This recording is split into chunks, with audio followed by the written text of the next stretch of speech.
G'day guys, it's 14 Logan here, coming at you with another tutorial on how to build a fire.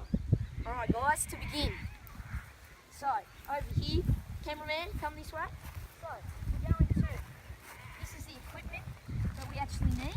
So you need a bit of, come closer cameraman, you need a bit of newspaper, you need a lighter, and you need, to clear the ground, this is optional, you can have a shovel. Alright, so, but when, first step, that's your equipment, the first step. The first step is, you've got to find a suitable area, possibly try to avoid staying away from trees, but if you are near trees, look out for low-hanging branches or low-hanging trees. So, next step is, once you've found a suitable area, you've got to get your trusty shovel over here, or anything, just use your hands, and you've got to come over, and once you've found it, you just clear the spot where you're going to shovel. You just graze the spot, trying to get all the stuff that you don't want to burn. You just move that out of the way. Alright? So, but the next step now is over to Ryan.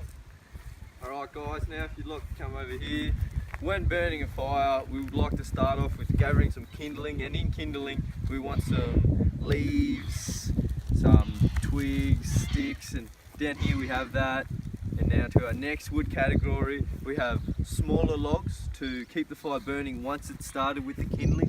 So we've got sticks like these and these like that, just to keep the fire going like that. And then if we come over to our next category, now this is the medium sized category. And in this category, this is to sustain the fire over a period of time.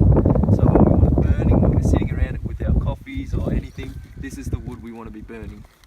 And now our last category is our large category. Now this is if we want to keep our fire burning overnight.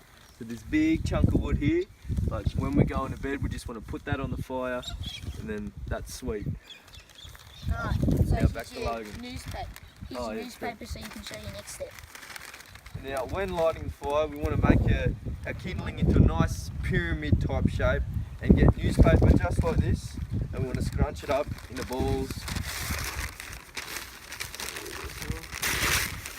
Just scrunch it up with your hands, and you can just place it into your fire. Like we already have our little teepee ready. Now over to Logan.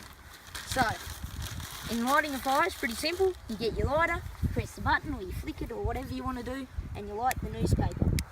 And if it's a bit windy like it is today, you just cuff your hands and light up the newspaper from the inside. Making sure there is enough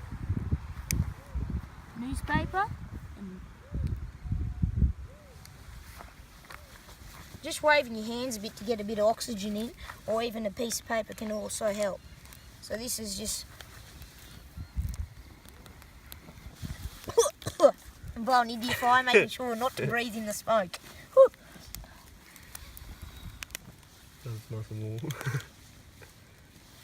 So off she goes. Then over to Ryan now. Now, once we've got our fire burning, and at the moment we can start actually. So what you want to do is you want to get your smaller piece of wood, much like this or this. What we want to do is just gently place it on the fire in both directions also, if you want to make it even or just to allow more a bit stable. more oxygen. Yeah.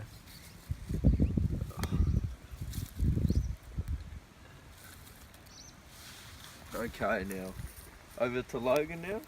So just to keep your fire going, you just got to place where just to get your sticks and twigs over in the right spots where the fire is, to just make sure it has plenty of fuel to go. Making sure, the reason of the pyramid is so that you have enough oxygen in your fire, because if you lay it down flat, there's not going to get any oxygen in, so it's going to be hard to light it. So back over to Ryan. He's now going to explain why we need what to do when you've got enough hot coals to do food. Alright, now once our fire is burning, once it's burning quite a bit more than it is now, and we can put medium-sized logs on our fire, what we want to do with, even if you've got your shovel like we had over at the equipment, or just anything really, a larger stick or something, you can simply drag the coals out from underneath the fire and place them on a suitable area on the ground that is not like, it's not heavily vegetated or anything like that, so there's no nothing there that you would burn extra, and you can just place your cooking equipment on top of the coals and your food, and away you go. Now back to Logan, I'm pretty sure.